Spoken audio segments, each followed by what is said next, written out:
Voir le rapport de laboratoire de son animal, c'est toujours un moment un peu stressant. On regarde la feuille, on cherche les chiffres en gras, les petites étoiles, et le cœur s'accélère un peu.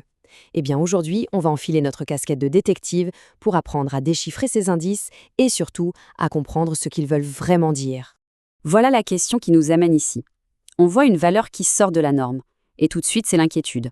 Mais est-ce que cet indice signifie forcément que le coupable, c'est une maladie? C'est le tout premier mystère qu'on doit élucider.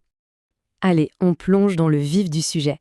Pour démarrer notre enquête, on doit s'attaquer à la preuve la plus courante, mais aussi, et c'est là que ça devient intéressant, la plus trompeuse. Cette fameuse plage de valeurs qu'on appelle normale. Alors voilà la définition officielle. Un intervalle de référence, ce n'est pas une vérité absolue sur la santé. C'est avant tout un outil statistique. Pour le créer, on teste un très grand nombre d'animaux en parfaite santé et on regarde simplement où se situe la majorité de leurs résultats. Ce graphique est très parlant. Pour définir ce qui est normal, les scientifiques prennent les 95% de résultats qui sont au milieu. Mais ça veut dire quoi? Ça veut dire que par définition, 5% des animaux qui sont en parfaite santé sont exclus. Leurs résultats sont jugés trop bas ou trop élevés alors que tout va bien pour eux. C'est déjà une première faille dans notre enquête. Et là, c'est le premier vrai rebondissement. Ces plages de valeurs, elles sont conçues pour des groupes, pour des populations entières. Sauf que chaque animal est un individu unique, et comparer l'un à l'autre, ça peut nous envoyer sur de très mauvaises pistes. Alors creusons un peu cette piste. Pourquoi est-ce que c'est si problématique de comparer un individu à une grande population? C'est là que l'enquête devient vraiment passionnante. Ce graphique, il résume tout le problème. La courbe large, c'est la normalité pour toute la population, pour la foule si on veut. Mais la courbe bien plus étroite, c'est la normalité pour un seul et unique animal. On voit tout de suite qu'une valeur peut être bien trop élevée pour lui et donc être le signe d'un problème, tout en ayant l'air parfaitement normal pour le reste du groupe. Son propre seuil d'alerte est bien plus bas. Et cet indice-là, il est capital. Pour certains tests, on dit que l'individualité est très forte. Ça veut dire qu'un animal peut très bien développer une maladie, ses valeurs peuvent changer de façon énorme pour lui, mais le résultat final reste tranquillement caché à l'intérieur de la grande plage de référence de la population, et donc aucune alerte n'est déclenchée. On a donc compris qu'un seul indice peut être trompeur.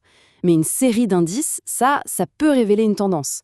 Il faut donc arrêter de regarder un résultat à un instant T et plutôt se concentrer sur l'évolution des choses dans le temps. Prenons un cas concret, un Jack Russell Terrier. Au premier jour, son taux d'albumine est de 17. 2 semaines plus tard, il est tombé à 14. Même si ces deux valeurs sont peut-être dans la plage normale, on voit bien qu'il y a eu un changement. C'est la question que tout bon détective doit se poser. Est-ce que cette baisse est un indice important, le signe d'une vraie détérioration, ou est-ce que c'est juste du bruit statistique, une petite variation qui ne veut rien dire? Heureusement, les scientifiques ont un outil spécial pour ça, la valeur de changement de référence, la VCR. En gros, c'est un calcul qui nous dit à partir de quel pourcentage de changement on peut considérer que ce n'est plus dû au hasard. Dans le cas de notre Jack Russell, la baisse de 17 à 14, ça représente une variation de 17,6%.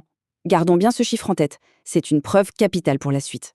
Et voilà le verdict. Pour l'albumine, la VCR est de 11,58%. Puisque le changement qu'on a observé est de 17,6%, c'est bien au-dessus de ce seuil. On peut donc conclure que ce n'est pas du bruit. C'est un indice significatif. L'état de ce chien s'est bel et bien dégradé. L'enquête progresse. Maintenant qu'on sait mieux interpréter les indices, il faut qu'on s'interroge sur la fiabilité de notre témoin principal, le test de laboratoire lui-même. Parce que non, tous les tests ne se valent pas. Il y a deux grandes caractéristiques qui définissent la qualité d'un test.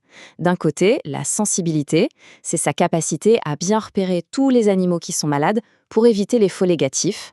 Et de l'autre, la spécificité, c'est sa capacité à innocenter les animaux qui sont en bonne santé pour éviter les faux positifs. Le problème, c'est que c'est toujours un compromis. C'est impossible d'être parfait sur les deux tableaux. Regardez le graphique.